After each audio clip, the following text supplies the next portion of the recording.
Hello, Phil here from Wings of Pegasus, and welcome to another analysis video.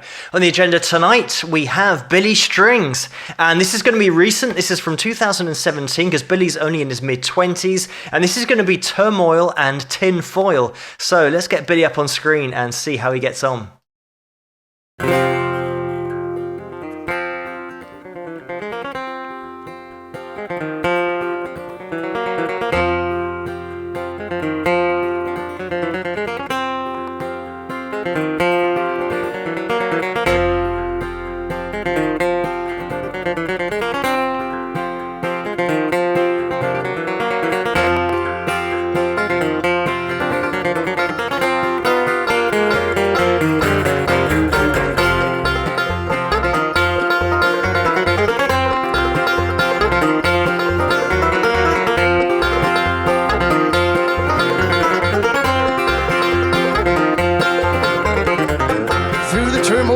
Tinfoil, I could wade my early life.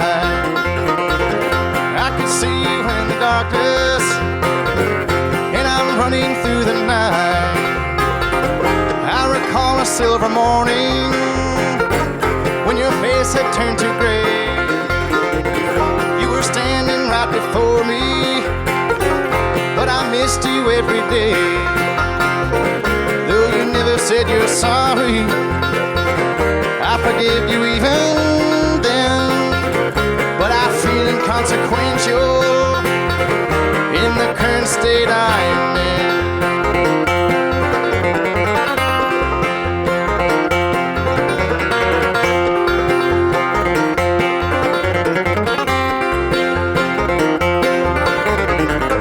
But I'll try to keep on living through the nauseating gloom.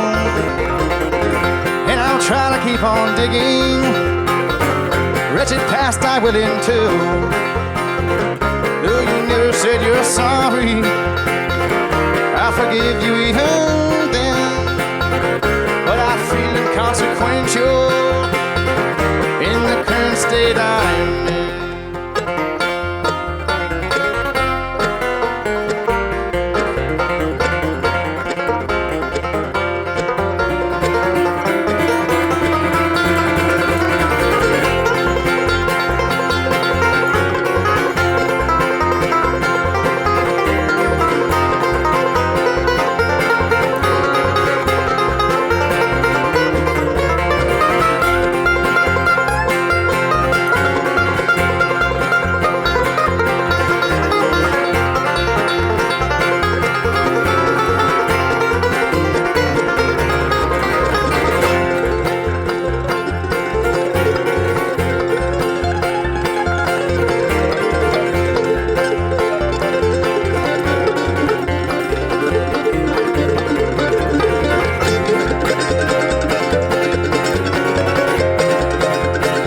Right, I'm just going to have to jump in here, so I'm just going to keep watching it for the whole track.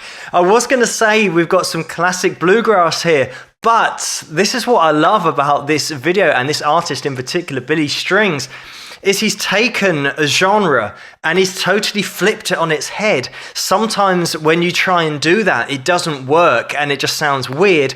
Whereas the way that Billy, I mean, just listen to the intro, for example. In bluegrass and country playing, what tends to happen is certain lines are very major bass, they're very happy sounding, even if the lyrical content isn't positive in the message that it's sending across. If you were to take away the lyrics, it would be positive sounding, it would be in a major key and very major bassed, and that's, if you don't know too much about music, that's basically going to make it sound happy if it's in a major key.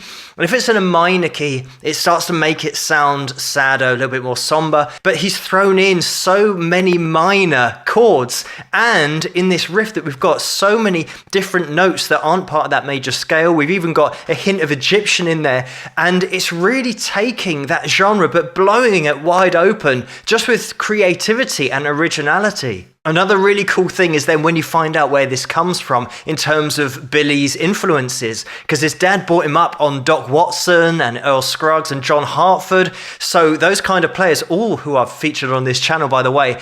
But then also he listened to Black Sabbath, Jimi Hendrix. And what you find is, like I said, in that bluegrass, positive major bass keys, And then he's listening to Black Sabbath, Jimi Hendrix, Johnny Winter as well was in there. And those are minor bass keys. So you've got the blues, which is a little bit of a mix of major and minor, but then a lot of Jimi Hendrix stuff really pushed it into that minor key. He's mixing that all with the techniques from bluegrass. So he's taking the chords and the feeling from one style of music and adding it to the techniques of another style of music. And that's why it sounds so original, because he hasn't just kept all the techniques and played all the classic chords and progressions that you get in bluegrass. He started to mix these together, and it's such a cool mix. And the thing that glues it together in the middle is his voice, because he's taking these two elements that wouldn't meet in the middle. It needs something to glue them together, because in the intro you start listening to it and you think, oh, this is a little bit weird, and you keep on listening to see where it's going to go, because it sounds like it's not really going to work. But then when the vocal comes in, it absolutely makes sense of it all, because his voice, I've said this about guitar players and writers in terms of when they write songs, when they add their own voice into the mix, it always tends to go with their playing, because their playing, their emotion, their expression is all coming from the same brain that their voice is coming from. So that voice in the middle glues together all these ideas that Billy's got in terms of the influences that he's sticking together, and what a unique voice he has as well. It's that perfect mix of having that country twang in there, but also very low register, so it's like he's telling a story, which certainly brings in those country elements to that vocal. Let's check out the rest of the track.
I'm just going to jump in here because I love the way that he's just playing with the crowd. They're all thinking that the track's finished, and they're so tight, by the way. What a great band these guys have actually got together. What a great band Billy's got. But let's analyze that solo for a second, because that is just all flat picked. So the technique in terms of that alternate picking has got to be absolutely spot on, and Billy's absolutely got that down. It's such a rare thing nowadays to find a guy that is original, can sing really well. Even if he didn't play guitar very well or just strummed out chords, it would still be a really original sound that he's got here. But he's also worked at an instrument. He's got that ability, that top technical ability. And I always say this about acoustic playing, that your alternate picking has got to be spot on, because you've got to be so clean and concise, because there's nowhere to hide on acoustic guitar. On electric guitar, you get that luxury of maybe adding a little bit of gain, a little bit more sustain, a little bit of delay to the sound, so you can do hammer-ons and pull-offs, and it takes off that pressure. Whereas here, Billy's absolutely all over it with that technique. And in that second half of the solo, he then starts getting into those octaves, building that melody over the top of the backing. Again, something that you'd hear in rock and hard rock and blues, but he's taken it from that genre and just started to place it into his own composition. And from that rock and roll, you know all the gigs from the 70s where the bands would go on for maybe 10 minutes and they'd take the song to a totally different place. That's exactly what Billy's doing here. He's just totally mixing it up, totally changing the rhythm and the tempo of the track and giving it a totally different groove. And I'm amazed at how well he gets this to work, because it's just great to listen to and so interesting. But let's get back into it.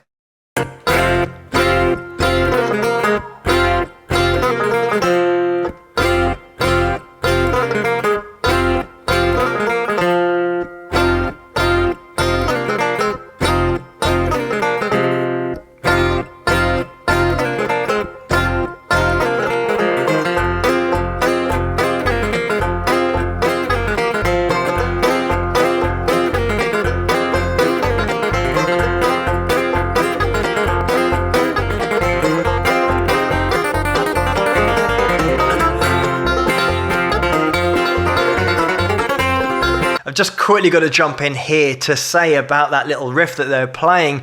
What I love about it, listen out for that resolution in the minor key. You have to wait until the end of the riff to hear what key we're actually in, whether it's going to be major or minor. And just the way that he resolves it in that minor key is so cool. And getting it to work is difficult, but it's so cool when it's done right and when it's actually done this well. But let's get back into it.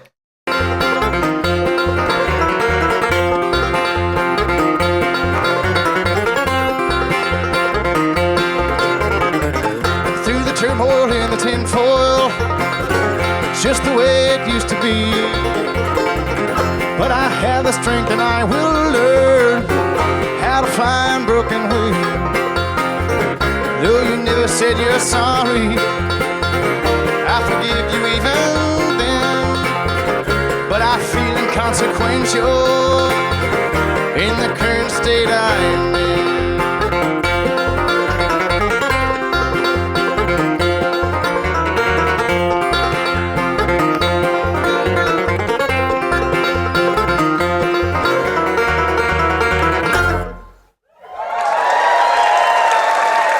And there we go, there it is. What I love about this track in particular as well is that it's so unique, so original, but it conforms to every other song in terms of we've got an intro, we've got a memorable chorus, we've got a memorable riff, and then we go into a little solo section, which you'd always have after that second chorus. You then get into a breakdown, which is something that you get more often than not live, and sometimes when there isn't a breakdown on the original track, you'll see it live. It's so clever what Billy's done. Where that middle 8 would normally sit in terms of the progression of the track, that's where he had that breakdown where the crowd then thought that he'd finish, but he hadn't finished, and then he changed the tempo and then went into another riff and harmonized the riff. So all of that is taking place where that middle 8 would normally be. But the great thing about it is then he comes full circle and gets into a verse, into a chorus, and then into a riff again at the end, the familiar riff that he started with. So it means that the journey is complete, but within that journey, you've gone to so many different places. And what a great performance all round here by everyone playing, because it's not as if they've got that reference point of a drummer, so they're just going on the groove of each other's playing, just listening out for where each other are going, and they all absolutely nail it. Obviously, Billy's playing is absolutely spot on, and vocally as well. It's the originality that really hit me to begin with, just that intro riff with the style of playing, that bluegrass style, and the fact that he was mixing in notes that you don't necessarily see a lot of in that style of music. But thank you so much for suggesting this video for me to take a look at, and keep those suggestions coming in the comments below. Let me know what you guys think, and if you like this video, please give it a thumbs up and subscribe, and I'll see you guys at the next one. Rock!